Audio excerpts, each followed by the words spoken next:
Hello दोस्तों, देखिए इस प्रश्न को कैसे सॉल्व कर पाते हैं। Divide 3740 in 3 parts in such a way that half of the first part, 1/3 of the second part and 1/6 of the third part is equal.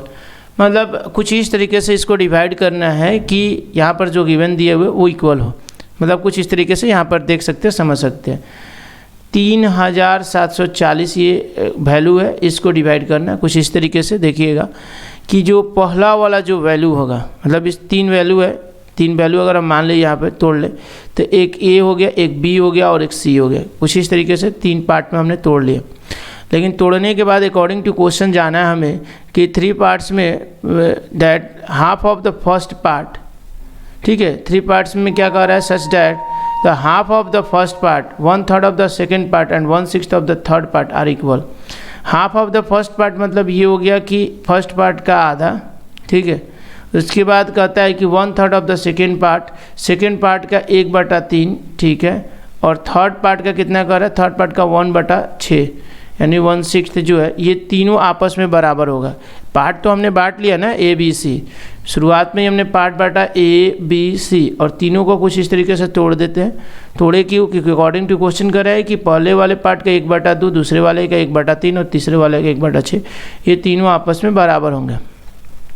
अब यहाँ पर सीधी सी बात है कि यहाँ पर क्या करना है कि ये जो 2 है, 3 और 6 है, इन तीनों का क्या करते हैं, एलसीएम ले लेते हैं, ठीक है। तीनों का क्या लेते हैं, एलसीएम लेते हैं। एलसीएम लेंगे तो 6 होगा, मल्टीप्लाई कर देंगे, ठीक है। तीनों में गुणा करेंगे 6 से करेंगे तो ये 3a हो जाएगा और ये जो हो जाएगा 2b हो जाएगा और ये जो हो जाएगा ये c हो जाएगा, ठीक है। कुछ इस तरीके से हमने इसको मेंशन कर दिया।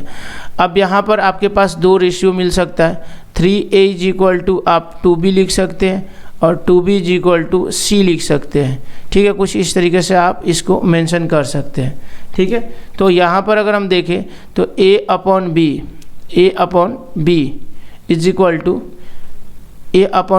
क्योंकि a b c का हमें रेशियो निकालना और रेशियो निकल जाएगा तो वैल्यू अपने आप निकल जाएगा, ठीक है दोस्तों। तो यहाँ पर अगर हम देखें a/b, तो a/b में आपका जो वैल्यू आने वाला है वो आने वाला है 2/3, ठीक है। और b/c अगर देखा जाए तो b/c में जो वैल्यू आने वाला है 1/2। अब यहाँ पर b की जो वैल्यू है वो दोनों जगह सेम नहीं है, तो बैलेंस करने के लिए क्या करेंगे, इसमें 3/3 से गुणा कर लेंगे। यहाँ पे हो जाएगा 3 और यहाँ पे हो जाएगा 3 दूना 6। अब यहाँ पर सभी जो है वो बैलेंस हो गया। यहाँ पे b का मान 3 है और यहाँ पे b का मान 3 है, तो a, b और c तीनों का जो है अनुपात कहीं ना कहीं निकल गया। और जो अनुपात निकला है कुछ इस तरीके से 2, 3 और 6, काफ़ी इजीली ये समझ में आया। अब यहाँ पर यही चीज़ हमने यहाँ पे सॉल्व करके दिखाया कि a का मान 2, b का मान 3 और c का मान 6। यहाँ पर अगर हम लोगों को a b c का रेशियो निकालना था तो कुछ इस तरीके से हम डायरेक्टली भी इसको यहाँ से निकाल सकते थे। जब एलसीएम 6 था तो हम सीधे सी बटे में जो होता है वही a b c का जो है वो रेशियो हो जाता है, यानी 2, 3, 6 यहाँ भी आ जाता है।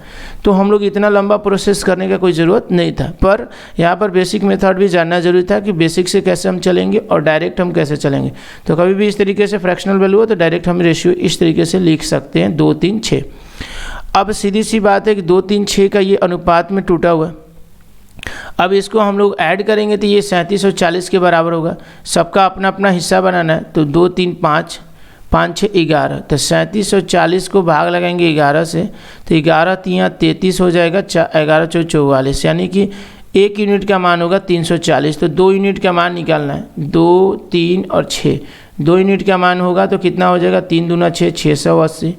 उसके बाद आपका इसमें अब ऑप्शन चूज कर सकते हैं अब यहीं से, यानी ये सी वाला ऑप्शन है 680, ये पक्का होगा, ये 1040 होगा।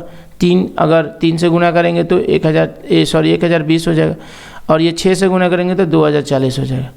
तो कहीं ना कहीं आपको ऑप्शन सेलेक्ट करना है तो आप ऑप्शन सेलेक्ट कर सकते हैं। तो पार्ट ए बी सी तीनों का वैल्यू हम निकाल दिए, 680, 1020 और 2040। तो कहीं ना कहीं आपका जो एग्जैक्ट आंसर आने वाला है वो आंसर है ऑप्शन नंबर सी। आशा करते हैं कि आपको समझ में आया होगा। धन्यवाद।